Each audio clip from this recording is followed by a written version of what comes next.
Good to see you. Looks like we've bought a couple of weeks here to get something done. 6 bills by next Friday, and then the following Friday we'll do it all over again. Is that enough time after the difficulty we have seen in getting spending bills passed, or are you gearing up for another CR?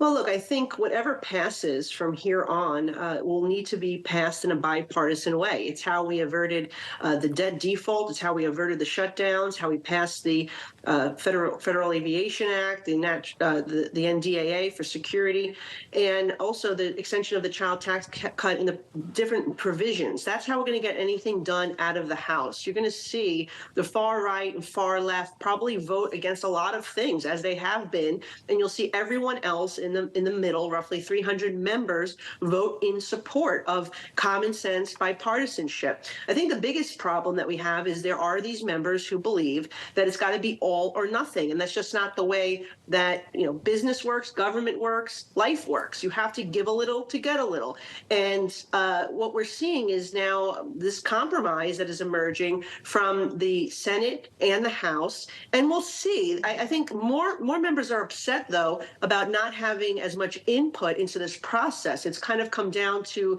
the leaders negotiating these individual bills, and then we'll have an opportunity to review it. Yes, we'll have the opportunity to read it, which I think is incredibly important to know what is in a bill before we vote for it. But I do feel that a lot of members, including myself, do feel that we've been sort of shut out of this process in terms of seeing what we would like to see in these various appropriation bills that we'll be taking up next week. Mm-hmm.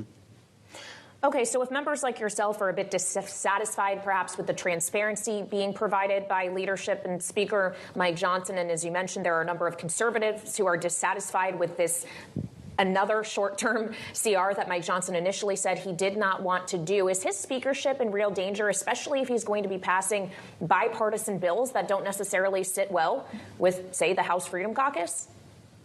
Well, look, I don't think it should be. I think the reality is we're going to have this issue regardless of who the speaker is. There will be a group of people who will never be satisfied because we have to negotiate with the Senate. And what they need to recognize is that Republicans control just the House, and we control the House by just 2 votes. And so we need, if we're only 1/3 of the government, to actually work as best as we can with the Senate and the White House. We should fight for our priorities. We should continue to fight for serious provisions to get this border secured. We should fight for fiscal sanity. We should fight for the extension of our tax credits that were very important under the Trump administration, that stimulated the economy, that brought us to 50-year low unemployment, lifted wages, and helped businesses invest. We should fight for all those priorities, and we need to, right? And we're doing that on behalf of the American people. But at some point, you have to recognize we're not going to get everything that we want. We have to take some of the things that the Senate's going to want, which we may not like, and we're going to have to give up some. But we should continue to fight as much as we can and as hard as we can to try to get real results for the American people. And like I said, you're going to see the far right and far left vote against anything that comes to the floor. And that's why it's going to rest on the 300 of us in the middle that hopefully will be able to come to an agreement here and support what the final product is. Well, we talked about the border issue with your colleague from South Carolina, Congressman Ralph Norman. He joined us right around this time yesterday, talking about the border and the difficulty the House has had to address this. Here's what he said. We're continually stressing to Mike that under any agreement ought to be firm metrics to stop the border hemorrhaging that's occurring.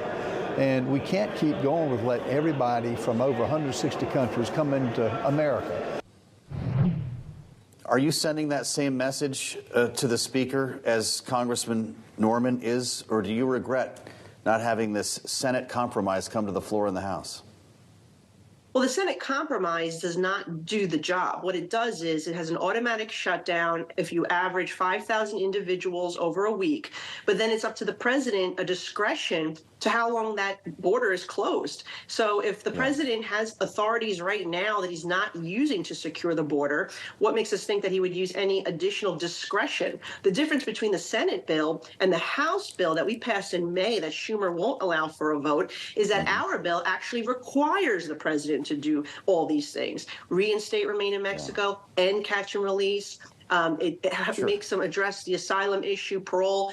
Though we cannot give the president more discretion. He already has discretion. Okay. In fact, you just said it, though, that the middle's got to decide this, right, Congresswoman? I mean, Jim Lankford is a serious conservative. I think you would agree. I suspect that you appreciate the professionalism of Chris Murphy, not to mention Kyrsten Sinema, coming at this all from different angles. How's it going to get better than this? This is what so many lawmakers have been asking for, isn't it? Well, I guess what the House believes is if the Senate truly wants funding as their number one priority is funding for Ukraine and Taiwan and Israel, we can match that with H.R. 2, our Border Security Act, which is our number one priority. We can give a little on H.R. 2, but certainly we want something passed that's actually going to do the job. For me to pass something that's just going to simply give the president more discretion that he's not going to use doesn't really work, because right now he has executive authorities under Title 1182 and 1225 that he can use today. That's what President Trump used to secure the border. Unfortunately, the current president used it to dismantle the border, and that is what we're seeing taking place right now. Well, your Republican colleague in the House has, Brian Fitzpatrick, is leading an effort to have a slimmed down package, would be defense only, get out some of the humanitarian aid, have a border component in it. Is that something, Congressman, you could get behind? Would you sign on to a discharge petition to get that on the floor if he were to put it forward? Well, I'm actually reviewing that proposal now. It seems to be a better plan than what the Senate has put forward. I want to make sure that it actually does the job and secures the border. I think it is really what the Republicans in the conference have been talking about. They want to focus on military aid, not humanitarian aid. And so if we can focus on the military foreign aid and couple it with real border security solutions that are actually going to stem the flow, then I think it will work. So I'm reviewing that right now, and I've been speaking with Brian Fitzpatrick about it. So what's happening right now is just obviously unsustainable. And I think there's other issues as well that should be addressed, right? We do want to have more visas so people can come legally to satisfy employers' needs, have family-sponsored visas as well. I think those are areas, adding more judges to deal with the backlog. But none of it matters if we don't actually stem the flow right now. We should never be encouraging people to pay thousands of dollars to be smuggled over our southern border at the hands of the drug cartels. Nobody benefits from that. Absolutely no one. So we can do it in a better way, but we have to stem the flow. Well, and Congresswoman, finally, as I know that the immigration border issue is very close to you in New York, given what New York City is experiencing, just a final question on New York. Now that the redistricting map has been finalized, how do you feel about it? Well, my district stays the same, so I'm happy about that. I was disappointed when the Democrats sued to try to get the independently drawn map removed, but it seemed that the process overall worked out, and everyone seems to be satisfied knowing that at least they have a competitive seat. I mean, that's all we've asked for. We just wanted to have a fair race. We believe we can win on merit, on debate, on policy, as we did in 2022. And so I think overall, we survived this process once again, but it should have been left alone after the court appointed a special master. You couldn't get any more independent than that, and the map shouldn't have remained. I think the bigger issue in New York is that Democrats have caused so much destruction that they're afraid of their reelection chances. I mean, that's the reality. All you're seeing right now, from the president's open border policies to the state's bail law to the sanctuary policies of New York City Council that have released individuals back onto our street instead of deporting them if they commit crimes.